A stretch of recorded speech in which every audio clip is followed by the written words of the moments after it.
സ്പിരിറ്റിന്റെ കാര്യം ഞാൻ നേരത്തെ പറഞ്ഞു. കേരളത്തിലേക്ക് വരുന്നതേ 4200 കോടി രൂപയുടെ സ്പിരിറ്റാണ്. ഇനി ഈ എത്തനോളിന്റെ ഡിമാൻഡ് കൂടി വരുമ്പോൾ 4200 കോടി രൂപയുടേതാണ് കേരളത്തിലേക്ക് വരിക. അതിൽ ഏറ്റവും കൂടുതൽ ഇപ്പോൾ വന്നുകൊണ്ടിരിക്കുന്നത് മഹാരാഷ്ട്ര, രണ്ടാം സ്ഥാനത്ത് കർണാടക. കർണാടകയിലെ ഒരു മന്ത്രിക്ക് സ്പിരിറ്റ് നിർമ്മാണശാലയുണ്ട്. യൂത്ത് കോൺഗ്രസ് സംസ്ഥാന വൈസ് പ്രസിഡന്റിന് സ്പിരിറ്റ് നിർമ്മാണശാലയുണ്ട്. ഇതെല്ലാം ഞാൻ പറഞ്ഞു. പക്ഷേ ഇതിനോടൊന്നും പ്രതിപക്ഷ നേതാവോ മുൻ പ്രതിപക്ഷ നേതാവോ പ്രതികരിച്ചിട്ടേയില്ല. അവരോട് ആരോടും ചോദ്യവുമില്ല. അങ്ങനെ ഒരു സൗകര്യം അവർക്കുണ്ട്. ഇതിനൊന്നും അവർ മറുപടി പറയേണ്ട കാര്യമില്ല. അപ്പോൾ കർണാടകയിലെ കോൺഗ്രസ് മന്ത്രി, Congress MLC, youth Congress vice president ഇവരുടെയൊക്കെ സ്പിരിറ്റ് നിർമ്മാണശാലയിൽ നിന്ന് കേരളത്തിലേക്ക് വരികയാണ്. സ്പിരിറ്റ് വരികയാണ്. 4200 കോടിയുടെ വലിയ നഷ്ടമാണ് കേരളത്തിന് അതിലൂടെ ഉണ്ടാവുന്നത്. വലിയൊരു സാധ്യതയാണ് കേരളത്തിന് ഇതിന്റെ ഫലമായിട്ട് നഷ്ടപ്പെടുന്നത്. GST 210 കോടിയുടെ നഷ്ടം വരുന്നതാണ് കണക്കാക്കുന്നത്. ഈ എത്തനോളിന്റെ ഡിമാൻഡ് കൂടി വരുമ്പോൾ 4200 കോടിയുടെ സ്പിരിറ്റ് ആവശ്യമായിട്ട് വരുന്ന സമയത്ത് GSTയിൽ മാത്രം ഉണ്ടാവുന്ന നഷ്ടം 210 കോടിയാണ്. പിന്നെ തൊഴിലവസരങ്ങൾ, ട്രാൻസ്പോർട്ടേഷൻ കോസ്റ്റിലെ ലാഭം, ഇതെല്ലാം വസ്തുതയായിട്ട് നമ്മുടെ മുമ്പിലിരിക്കുക. അതിനെയാണ് അട്ടിമറിക്കാൻ വേണ്ടിയിട്ട് നിൽക്കുന്നത്.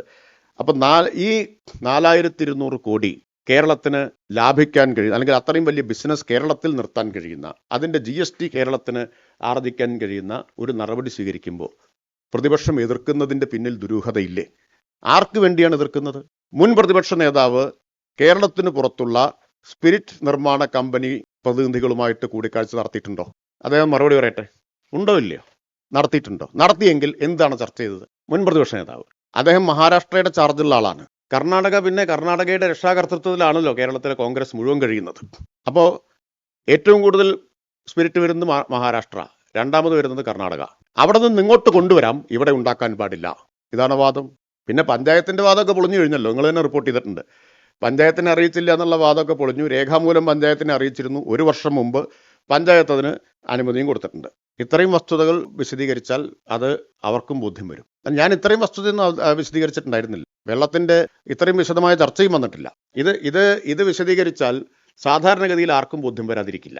എല്ലാവർക്കും ബോധ്യം വരും. പ്രതിപക്ഷ നേതാവിനും മുൻ നേതാവിനും മാത്രമേ അംഗീകരിക്കാൻ പ്രയാസമുണ്ടാവൂ.